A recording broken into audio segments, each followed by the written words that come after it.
Dans cette seconde partie de notre exercice concernant le menu développement pour les retouches de nos photographies, nous allons nous intéresser aux options relatives à la correction de la teinte, de la saturation et de la luminance de nos couleurs.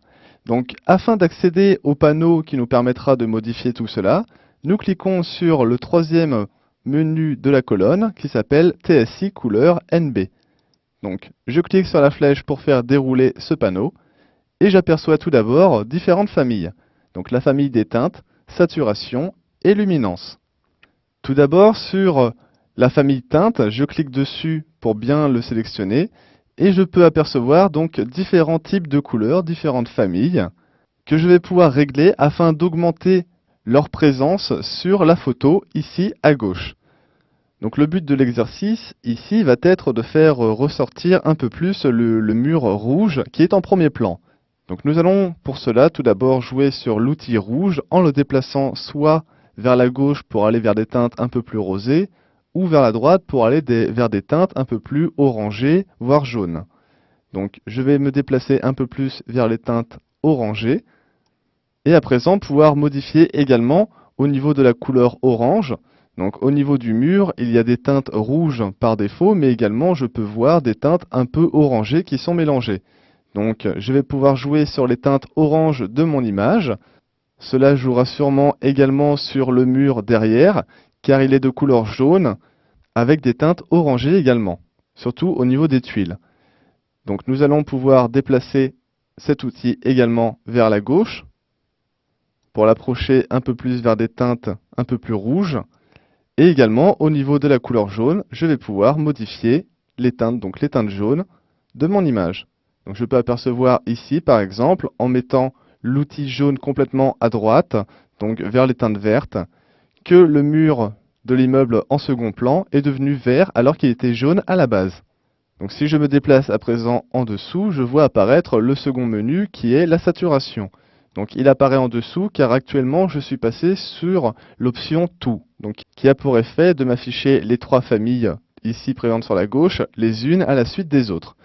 Pour me concentrer uniquement sur la saturation, je clique sur la famille saturation. Je vais pouvoir donc, à l'aide de cet outil, saturation, qui va me permettre de faire beaucoup plus ressortir les différentes teintes sur lesquelles je joue. Donc tout d'abord les teintes rouges. En me déplaçant vers la gauche, je vais les rendre un peu plus grisées. Donc ce n'est pas l'effet voulu. Je souhaiterais plutôt faire ressortir la couleur rouge. Donc je vais me déplacer vers la droite en exagérant et en le mettant à 100. Je vais faire de même cette fois-ci avec la couleur orangée, ce qui a pour effet de faire ressortir encore un peu plus le mur rouge. Je pourrais également, sur cette image, comme il y a ici des teintes bleues au niveau du ciel, faire ressortir ce dernier en jouant sur les teintes, donc ici bleu-vert, en déplaçant vers la droite, et bleu.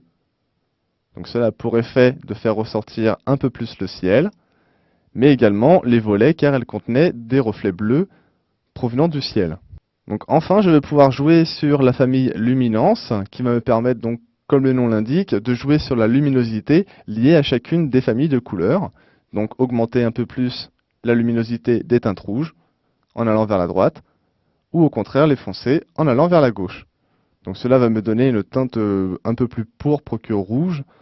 Je vais donc mettre, voilà, à moins 100 en ce qui concerne la luminance sur la famille des rouges, et je vais faire de même pour la famille des oranges. Donc voilà, au niveau de moins 70, ça devrait suffire.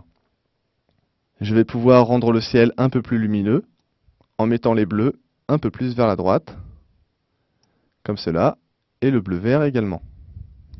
Donc maintenant que toutes les différentes familles de teintes ont été modifiées, je vais pouvoir comparer ma photo avant et après, afin de pouvoir mieux voir les différents changements, les différentes retouches que j'ai pu effectuer sur mon image originale. Donc pour cela, je clique sur l'outil avant-après et je peux voir donc à gauche l'image avant et à droite l'image retouchée. Donc je peux voir clairement que le pan de mur au premier plan est beaucoup plus rouge, le rouge est beaucoup plus saturé que sur l'image originale. Donc l'effet voulu a été atteint. Voilà, nous avons donc pu voir dans cet exercice comment améliorer la saturation des couleurs et comment jouer sur les différentes teintes à l'aide du menu TSI Couleur NB.